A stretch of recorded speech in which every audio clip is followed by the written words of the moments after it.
आज आम video discussion करवा आपड़ जिते कौन प्रकार ऑपरेशन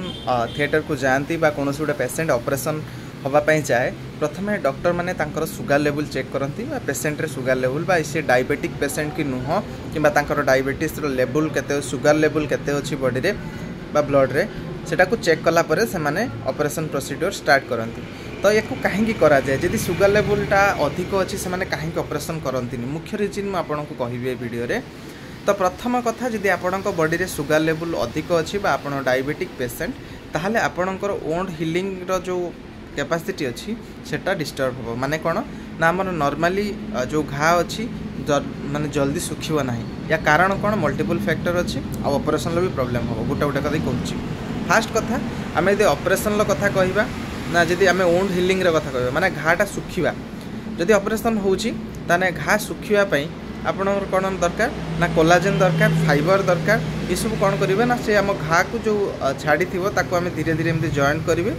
ग्लू भाया कम करेंगे जोटा को चिपकई रखिए तो तार प्रोडक्शन हेनी जब ग्लूकोज लेवल आपण बॉडी रे अधिक अच्छी सुगर लेवल आपण बॉडी रे अधिक अच्छी। सेकेंड कथा कौन ना ये आमर डायबिटिक जब आप पेसेंट होते सुगर लेवल आप बॉडी रे थी ये इम्यूनिटी सिस्टम को डाउन कर रखियो जदि आपंकर इम्यूनिटी सिस्टम डाउन होकर रहा ताहले आपण को माने जो घाटा सुखापी जल्दी समय लगे कहीं बैक्टेरिया सहित लड़ाई आम इम्यूनिटी सिस्टम बहुत काम करे तो सी आफेक्ट है माने इम्यूनिटी सिस्टम परफेक्टली काम करना ना। जब मैं थर्ड कथा कहवा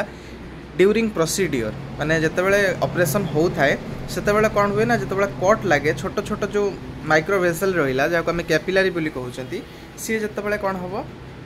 ना माने कट हम ब्लीडिंग आरंभ हम किंतु से कैपिलारी गुड़ाक किसी समय पर क्लटेड हो कथा बा क्लट होता बंद हो कथा कहीं बंद हो कथा ना आमर जो क्लटिंग फैक्टर आम बॉडी रे अच्छी ब्लड रे अच्छी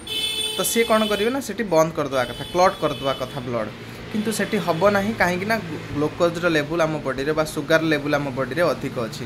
तो आउ गोटे कौन कॉम्प्लिकेशन ना जितेबाला हार्ट रे प्रॉब्लम हुए हार्ट रे कॉम्प्लिकेशन आसे आउ से जो जदि आपणकर सुगर लेवल अधिक थी आपण से जो पर्टिकुलर जगह को कौन हम ना ब्लड सप्लाई ठीक से हो पार ना सुगर लेवल अधिक रही ब्लड सप्लाई से भल भाव में हो पारनी जहाँफल कि से सेल बा न्यू सेल जनरेट हो पारनी घा जल्दी सुखिब ना। आउ कौन हम ना न्यूरन जो अच्छी आमर न्यूरन रो सप्लाई बा न्यूरोपैथिक कंडीशन आसी जाए जो थी कि न्यूरन गुड़ा डैमेज हो ठीक भाव में फंक्शन करेंगे ना जहाँफल कि घाटा सुखिब ना बहुत गुड़ा फैक्टर्स अच्छी जो कि डॉक्टर माने प्रथमे सुगर चेक करती कि पेसेंटर सुगर कंडीशन कौन अच्छी से अनुसार से ट्रीटमेंट दियंती। ठीक अच्छे तो वीडियो केमती लगे निश्चित कमेंट माध्यम जनइबी नुआ नुआ फैक्टर वीडियो चैनल को लाइक शेयर सब्सक्राइब करें जमा भी भूलिए। Thank you.